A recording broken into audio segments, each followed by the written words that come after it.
The plain looked harmless from the jeep. Low grass, scattered acacias, a sky so wide it seemed to press the horizon flat. The safari group had been driving for hours, watching herds of antelope drift like smoke across the distance, a few zebras, a tower of giraffes pausing with leaves hanging from their mouths. Heat shimmered over the ground. Dust hung behind the tires in a soft brown trail. Nothing suggested that something was wrong until the jeep rolled over a nearly invisible dip in the earth. It was just a small hollow, one of many where rainwater collected during the wet season. The driver eased over it gently, more out of habit than concern. There was a soft thump under the chassis, the kind that usually meant old roots or a rock. The vehicle rocked once, then straightened. The guide glanced at the passengers, checked that no one had hit their heads on the roll bars, and kept going. No one looked under the jeep. No one thought to. The savannah looked empty and clear. The animals were far away. The day slid on. The lioness arrived later. She did not appear in grand style like in wildlife documentaries, emerging in slow motion from tall grass. She came in quietly from the side, a pale golden shape moving in the bleached light, half invisible against the dry grass. The guests noticed her first, a ripple of excitement running through the seats. Cameras came up. Bodies leaned forward. The guide slowed the jeep and lifted his binoculars. The lioness was thin, but not starved. Her flanks rose and fell in a controlled rhythm. Scars traced lines across her muzzle and shoulders, the map of old fights. Her coat had the dust-polished look of an animal that spent long hours lying against the earth. She walked alone, without the trailing line of cubs or the reassurance of a pride. Her head was slightly low, not in the crouch of a hunt, but in the posture of something that is searching. She headed straight for the jeep. The guide knew the signs of a stalking lion, the flattening of the body, the careful zigzag to close distance, the way the tail tip twitched. This lioness did none of that. She walked in a direct, unhurried line, as if the only thing she could see in the entire landscape was the vehicle. The passengers fell silent. The sound of the engine dropped to a low rumble. The lioness kept coming. When she reached them, she did not swing wide or circle. She stopped just a few paces away from the front left tire and simply stared. Not at the people in the seats, not at the faces peering over the edge with wide eyes. Her gaze dipped lower, under the metal, into the narrow shadow between the wheels. The guide felt something tighten in his chest.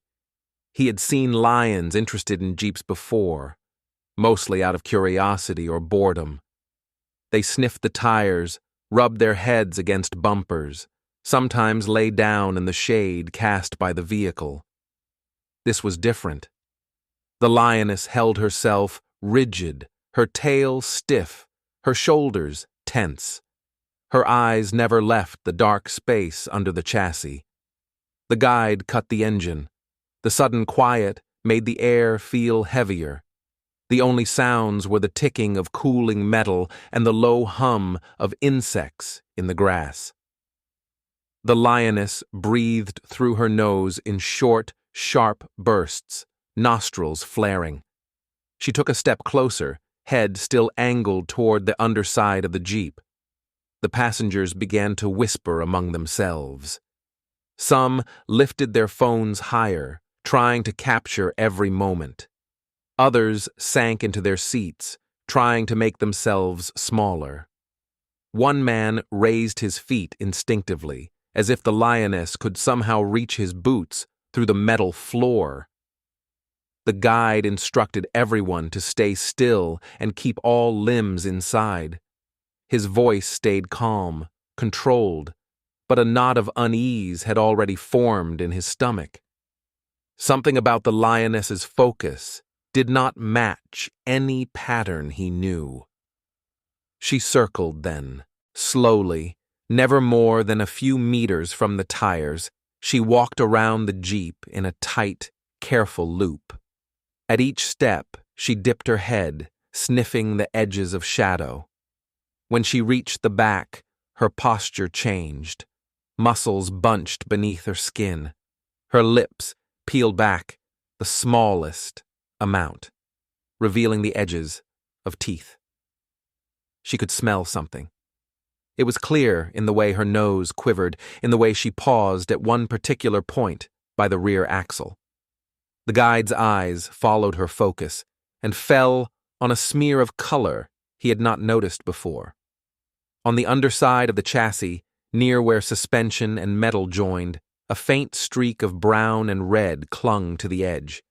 It was small, easily mistaken for mud or rust in poor light. In the moment, it looked like the kind of stain vehicles picked up all the time on rough tracks. The lioness knew better. She lowered herself until her belly almost brushed the ground and peered under the jeep from the back. Her body blocked the sunlight, deepening the shade. Her tail twitched once, twice, then froze. The guide hesitated. Out here, a lioness was never just a lioness. She was the top of a pyramid of decisions. If he made a wrong move, he could spook her, trigger a charge, or send her away from something important. If he stayed still when he should move, he might be ignoring a warning he did not understand. The lioness backed out from the shadows and moved toward the front again. She turned and sat down directly in front of the jeep, facing it like a challenge. Her eyes remained fixed on the dark space underneath. Minutes stretched. The heat grew heavier, pressing on shoulders and necks. Sweat gathered at the hairline and slid down spines. Insects buzzed and brushed against skin. Cameras grew heavy in hands that no longer wanted to lift them. The passengers shifted, restless and anxious, but trapped by the guide's quiet instruction to remain exactly where they were. The lioness did not blink often. When she did, it was slow, reluctant, as if she feared that whatever she watched might disappear the moment her eyes closed. The guide's mind worked through possibilities. Maybe there was a piece of meat lodged under the chassis from a previous scavenger site.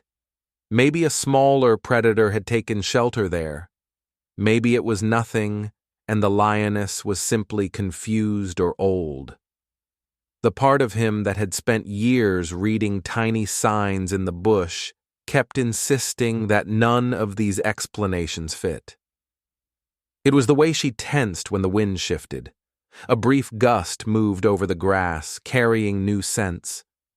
The lioness's ears flicked. Her nostrils flared wide. Her pupils widened briefly. She leaned forward, and a low vibration moved through her chest, a sound barely louder than the engine's earlier hum, but infinitely more primal. The guide finally made a decision. He radioed the lodge. He spoke calmly, but his words carried a weight that the other end recognized instantly. He described the lioness's behavior, her fixation on the vehicle, the way she circled, the stain he had seen. He requested another vehicle to stand by at a distance and an experienced tracker to join them on foot if the situation remained unchanged. Then he waited.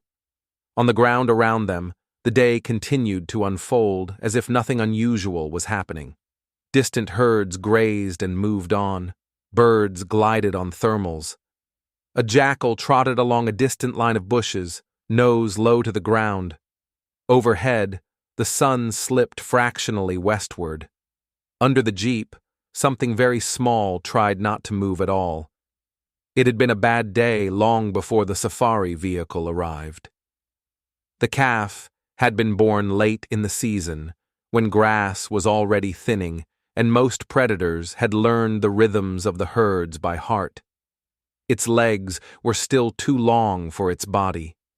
Its head, with its wide ears and dark eyes, had retained the soft, uncoordinated look of something new to the world. When the lioness attacked that morning, the herd exploded into motion.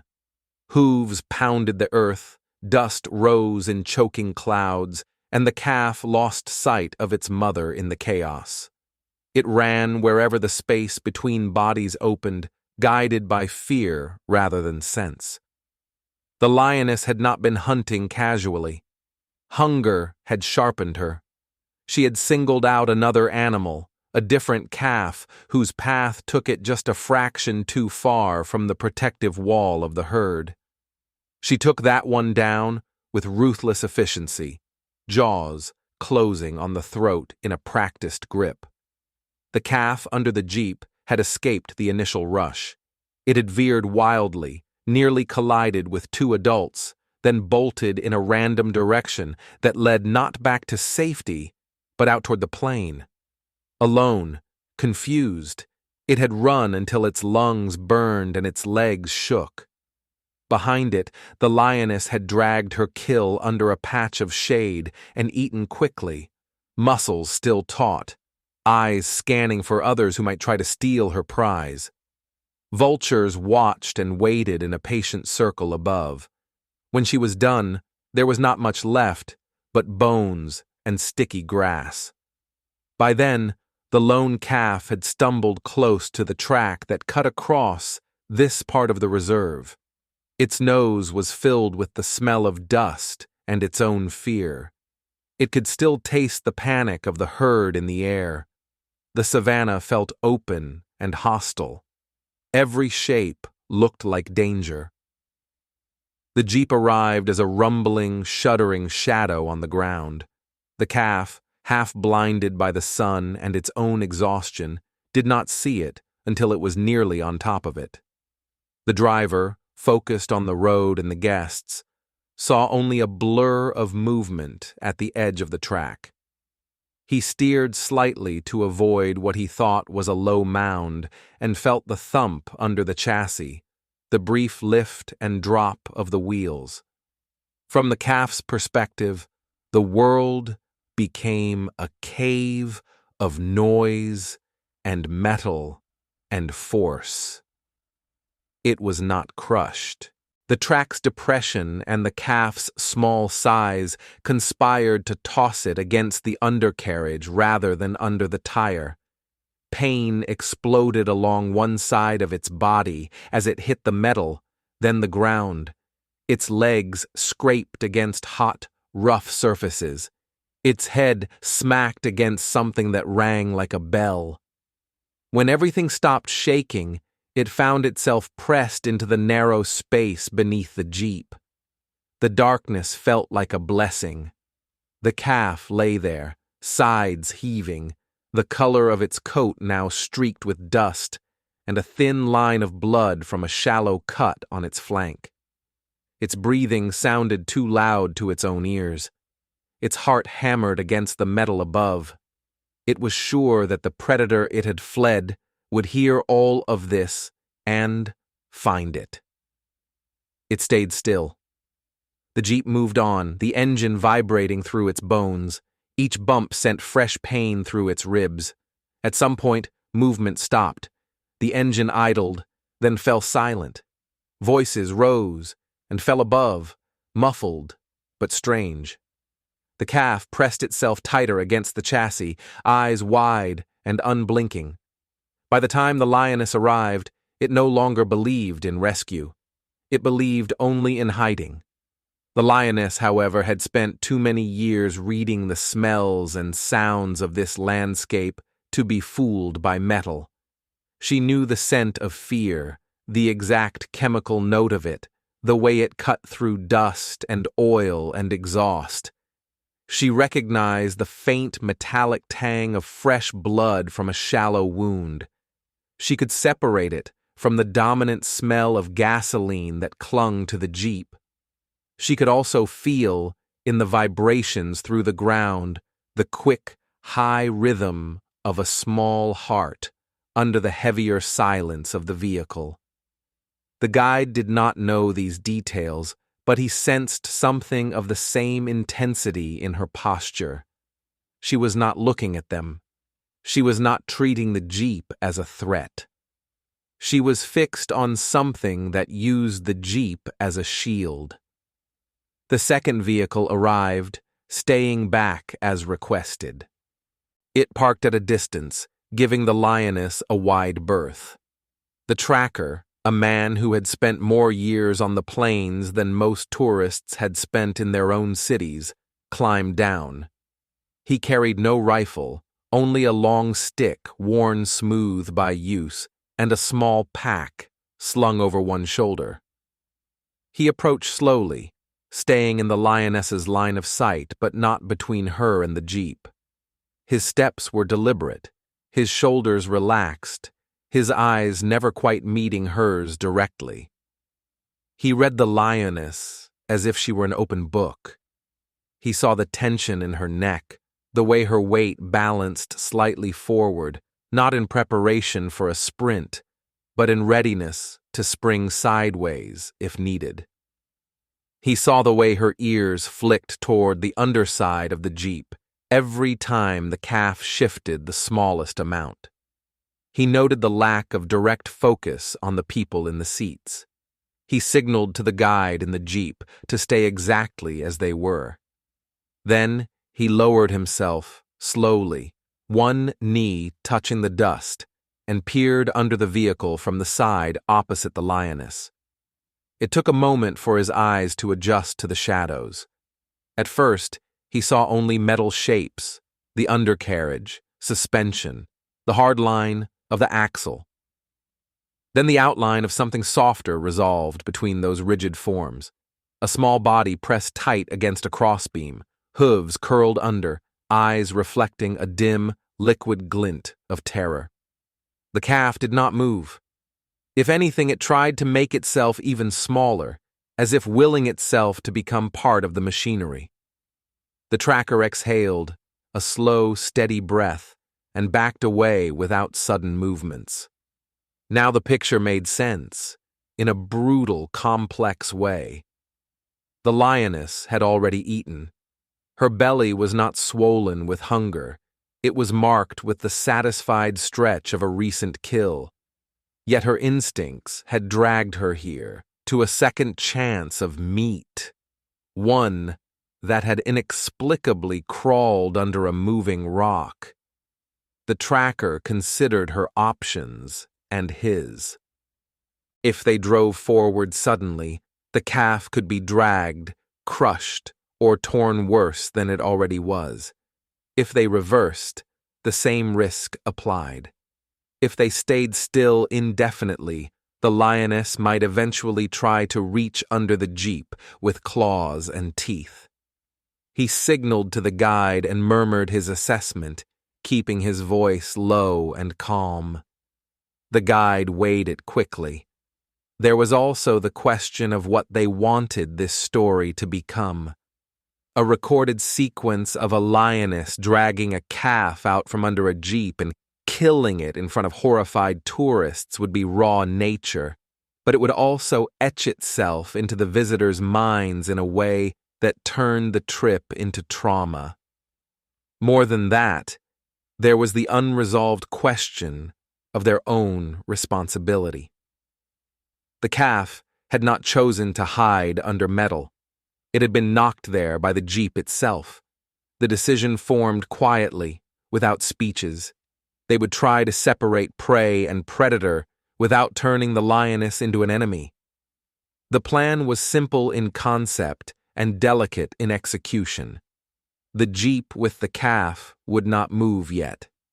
The second vehicle would loop wide, keeping a respectful distance, and slowly attract the lioness's attention without provoking a chase. A small piece of leftover meat from the lodge's storage, kept in the cooler for such emergencies as bait for traps, would be used to draw her a short distance away. In theory, her stomach would argue with her instincts. In practice, no one knew which would win. The tracker walked back to his vehicle, retrieved the small parcel, and returned to a position where the lioness could see him clearly. She watched every step. He didn't throw the meat toward her. That would have been too abrupt, too much like a challenge or a trick. Instead, he placed it on the ground a short distance away from her line of focus, then backed off in a patient arc, giving her space to choose. For several minutes, nothing happened. The lioness remained seated, eyes flicking between the shadow under the jeep and the new scent on the air. Muscles rippled along her shoulders as tiny calculations played out in her brain. The calf under the jeep stayed rigid, its own instincts locked on stillness. Eventually, hunger and the habit of survival nudged the balance. The lioness stood, moved toward the meat with a low, cautious trot, and began to eat. Her body remained angled slightly toward the jeep, as if ready to pivot back at the smallest sound. But, for the moment, her jaws worked and her attention shifted. It was not much. It was enough. The guide signaled quickly. The tracker dropped flat, peered under the chassis again, and moved closer this time, almost on his belly. He spoke softly in the kind of tone that means nothing to an animal in words, but everything in rhythm. The calf watched him with eyes blown wide with fear. He reached out slowly and placed a hand on the calf's neck. The skin trembled under his palm. The heart hammered so fast it felt like a trapped bird. He waited until the calf's breathing eased by the smallest fraction, then gently shifted its position, drawing its head away from the tangle of metal. The body followed, awkward and stiff, one leg dragging more than the others. Outside, the lioness paused in her eating. She lifted her head, muzzle stained darker around the mouth, and listened. The tracker froze. The calf went utterly still again, instinct overriding pain. Dust motes floated in the slanted light under the jeep. Time stretched thin. The lioness seemed to weigh the distance, the scent of fresh meat at her paws, the faint sound under the vehicle. After a moment, she bent her head and ate again, not greedily, but with a purpose that suggested she knew every mouthful now might mean the difference between strength and weakness later. The tracker seized the opening. With one smooth motion, he pulled the calf fully out from under the chassis, dragging it into the grass on the side opposite the lioness. The calf's legs flailed weakly, but it did not cry out. The tracker placed his body between the calf and the lioness's line of sight, presenting a broad, upright shape. He did not wave his arms or shout. He simply existed as an obstacle, calm and steady. The guide restarted the jeep, the engine coughing into life. The noise made the lioness lift her head again. Her eyes sharpened. She saw the tracker, the shifting shape behind him, the jeep she had watched so intently. Her tail twitched. The guide drove slowly, carefully, rolling the jeep forward a few meters to create space between the vehicle and the calf's new position. He did not race away. The movement was measured, as if he did not want to startle anyone, predator, prey, or passengers. The lioness stood up. For a moment, every possible outcome seemed balanced on the edge of her next step. She could charge, reclaim the calf, ignore it, or continue to eat. She could follow the jeep, chase the second vehicle, or melt back into the grass. She chose something in between. She finished the last of the meat, lifted her head, and watched as the calf was lifted by two rangers onto a stretcher improvised from canvas and poles. Her eyes tracked every movement. She did not rush them. She did not retreat. It was as if she acknowledged that the prey had passed into another world, one she could not enter without colliding with forces larger than her hunger. When the calf was secured in the back of the second vehicle, the doors closed with a solid, final sound.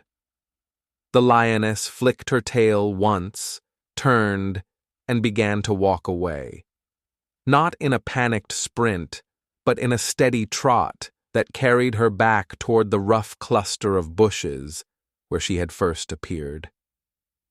Soon, her coat blended with the grass again, and she became just another golden shadow among many. The passengers finally exhaled. The calf's injuries turned out to be painful but survivable. At the small veterinary outpost linked to the reserve, X-rays showed bruised ribs, deep muscle contusions, and a minor fracture in one lower leg.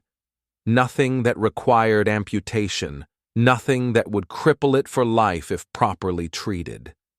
The staff cleaned the wounds, set the fracture, and began the slow work of stabilizing a young animal whose mind had been battered as much as its body. The calf stayed for weeks. It learned reluctantly to accept milk from bottles, then hay and fresh leaves from troughs.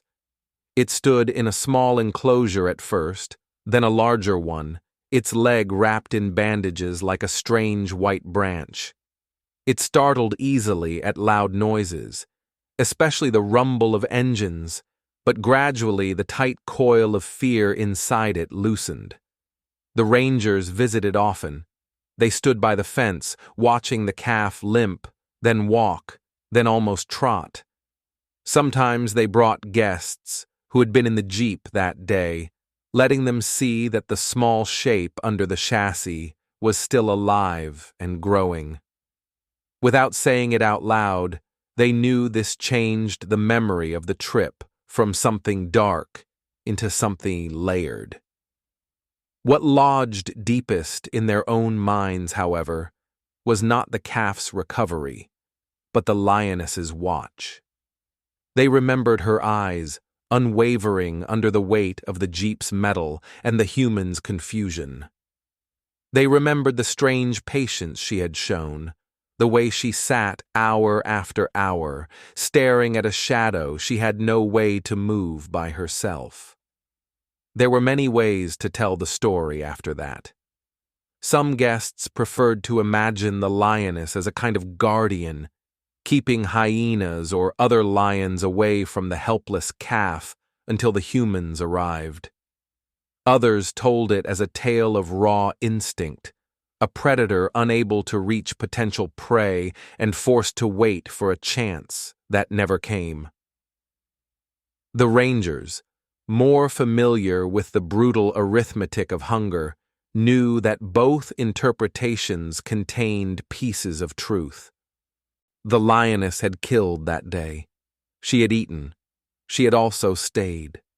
She had watched a machine she did not understand shelter something she understood all too well. The weak shape of a calf, the smell of blood, the jittering heartbeat of fear. The reserve made small changes after the incident. Guides were reminded to check under their vehicles more often, especially after rough stretches of road or recent rains. Training sessions used photos from that day to emphasize how easily an animal could end up in unexpected places. An illustrated note was added to guest briefings, not to frighten them, but to remind them that out here, the line between observer and participant could blur without warning. On the wall of the vet outpost, someone pinned a printed photo, a frame taken from a guest's camera. In it, the Jeep sat still against the wide sky. Underneath it, barely visible, a small shadow curved in on itself. In front of the vehicle, centered and clear, the lioness sat in the dust, shoulders squared, head low, eyes locked on the dark line under the metal. The caption, added later in neat handwriting, did not mention rescue or danger or heroism. It simply read, "Sometimes the first sign that something is wrong is the way a predator refuses to look at you and stares at what you cannot see."